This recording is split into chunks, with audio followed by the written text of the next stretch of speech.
यह बात है सन 1180 की दशक की, जब 500 सालों से दिल्ली का तख्त था राजपूतों और चौहानों के राज्य में फल फूल रहा था। पर तब सुल्तान मोहम्मद गौरी की नजर इस आलीशान शहर पर पड़ती है और फिर उसे हासिल करना ही उसकी जिंदगी का इकलौता मकसद बन जाता है। वह लाखों की सेना लेकर अपनी दिल्ली पर आक्रमण कर देता है और हमारी राजा पृथ्वीराज चौहान पूरी तरह इसे पराजित करके भगा देते हैं। ना ही तो वह जानते थे, ना ही उनकी देश। मोहम्मद गौरी वह इंसान बनने वाला है जो भारत के इतिहास के रूप पूरी तरह मोड़ देगा। तभी वह 1192 में दिल्ली पर दोबारा से हमला कर देता है और तराइन की लड़ाई में पृथ्वीराज चौहान को हराकर दिल्ली पर अपना सत्ता मजबूत कर लेता है। और उसके बाद फिर क्या होता है? यहाँ यह सवाल उठता है कि पांडवों से लेकर मुगलों तक आखिर दिल्ली का तख्त के पीछे क्यों पड़ा था? आखिर यह इतनी जरूरी क्यों था? इसे पाने की चाह में इकलौता बेटा अपने बाप को भी मारने से नहीं डर रहा था। 7वीं सदी से लेकर 12वीं सदी तक दिल्ली के तख्त पर अलग अलग 50 से भी ज्यादा राजवंशों ने दिल्ली के तख्त पर राज कर चुके हैं, कुछ तो धोखेबाजी से और कुछ ने अपनों का खून बहाकर। आखिर यह सवाल उठता है कि यह जुनून दिल्ली के लिए ही क्यों था? इन्हीं सब सवालों के जवाब ढूंढने के लिए चलते हैं हम अपने अतीत में और जानते हैं दिल्ली सल्तनत की इस खूनी इतिहास के बारे में। जुड़े रहिए वीडियो में अंत तक। Today's video titled Delhi Sultanate: The Complete History. Delhi सल्तनत की शुरुआत एक फिल्मी कहानी से कोई कम नहीं थी। दिल्ली का सबसे पहला सुल्तान कोई एक गुलाम हुआ करता था।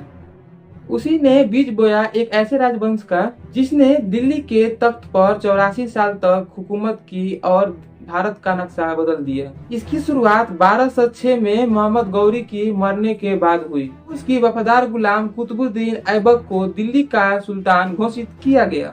कुतुबुद्दीन एक गुलाम होने की वजह से वह दिल से बहुत ही नेक था। वह अपने प्रजा को तोहफे या उपहार दिया करता था। तभी प्रजा ने उसे प्यार से लाख बख्श कहा। वह हमारे लिए कुतुब मीनार और 2.5 दिन का झोपड़ा, कुछ ऐसे ही इमारत हमारे लिए छोड़ गया। सब खुशहाली चल रही थी। महज 4 साल राज करने के बाद 1210 में पोलो खेलते हुए घोड़े से गिरने के बाद ऐबक की मृत्यु हो गई। उसके मरने के बाद 1211 में उसकी दामाद शमसुद्दीन इल्तुतमिश ने गद्दी संभाली। उसने सही मायने में दिल्ली सल्तनत की सत्ता को मजबूत किया। उसने अपनी राजधानी लाहौर से हटाकर दिल्ली बना दी।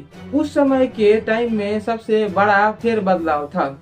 इल्तुतमिश ने राज्य बढ़ाने की बजाय वह समस्याओं पर ध्यान देता था। उसने तुर्कान ए चहलगानी जैसे 40 मंत्रियों का समूह बनाया। इतिहास में सबसे ज्यादा चेंगिस खान को भारत पर आक्रमण करने से रोकने के लिए जाना जाता है। उसके मौत के बाद दिल्ली की तख्ता उसकी बेटी राजिया सुल्तान के हाथों में आई, जो दिल्ली की पहली और आखिरी महिला सुल्तान बनी। उस समय के दौर में भी औरत की कामयाबी पर पुरुष समाज चिढ़ते थे, पर उस समय भी लोग औरत की कामयाबी पर जलते थे। तो 40 में उसकी अपने ही भाई ने राजिया सुल्तान को मार दिया। उसके बाद सुल्तान कई आए और गए। दिल्ली की तख्ता पर बैठा एक ऐसा खतरनाक सुल्तान गयासुद्दीन बलबन ने चालीसा सिस्टम खत्म कर उन्होंने जासूस सिस्टम तैनात किया और उसने खुद को जिल्ले इलाही यानी भगवान का साया बताया। उसके मृत्यु के बाद उसके पोता केकुबान सुल्तान बना, पर वह इतना कमजोर था कि उसे लकवा मार गया। इसी का फायदा उठाकर जलालुद्दीन खिलजी ने 1290 में उसे मार डाला। बाद खिलजी वंश का स्थापना हुआ। खिलजी सल्तनत सबसे खतरनाक और तानाशाही सुल्तानों में से एक थी। उसने दक्षिण भारत से लेकर बंगाल तक अपना खौफ फैलाया। जलालुद्दीन एक विनम्र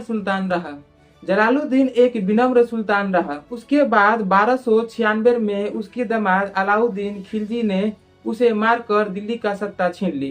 अलाउद्दीन सुल्तान कम और लुटेरा ज्यादा था। उसने गुजरात, चित्तौड़गढ़ और देवगिरी पर जम की लूटमारी की। उसका जनरल मालिक काफूर 1310 में वरंगल से विश्व प्रसिद्ध कहनूर हीरा लूट कर ले आया। अलाउद्दीन ने लाखों लोगों को जबरन धर्म परिवर्तन कराया। वहीं पर उसने मंगोलों को भारत में घुसने से रोक रखा था। अलाउद्दीन के मौत के बाद मलिक काफूर को भी मार दिया गया।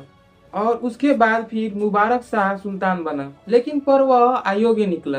1320 में अपने जनरल खुसरो खान के हाथ मारा गया।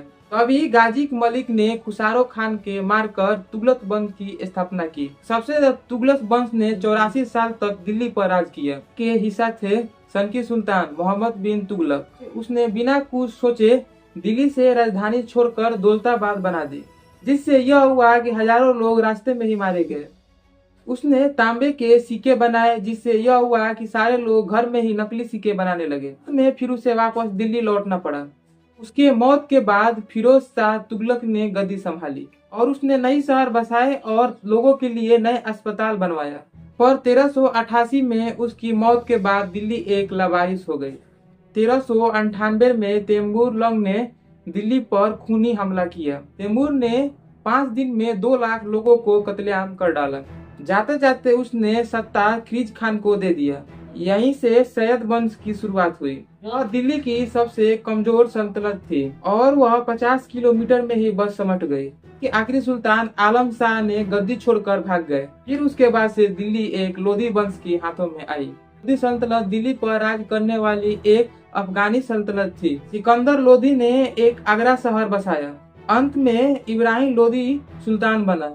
वह अपने घमंड में ही अपने ही मंत्री से दुश्मनी खड़ा कर बैठा। बाबर ने 1526 में पानीपत की पहली लड़ाई जीती और दिल्ली सल्तनत की सूरज हमेशा के लिए ढल गया। और यहीं से फिर शुरुआत हुई मुगल साम्राज्य की और आने वाली कई सौ सालों तक भारत पर राज किया। दिल्ली शुरू से ही अमीर और व्यापार की केंद्र थी, इसीलिए हर कोई इस गद्दी के लिए अपनों का खून बहाता रहा। तो दोस्तों, यही थी दिल्ली सल्तनत की कहानी। अगले वीडियो में हम मुगल साम्राज्य के बारे में जानेंगे। अगर वीडियो पसंद आई हो तो लाइक करें, कमेंट करें और सब्सक्राइब करें। शुरू से अंत तक वीडियो बने रहने के लिए आप सभी दर्शकों का बहुत बहुत धन्यवाद। नमस्कार।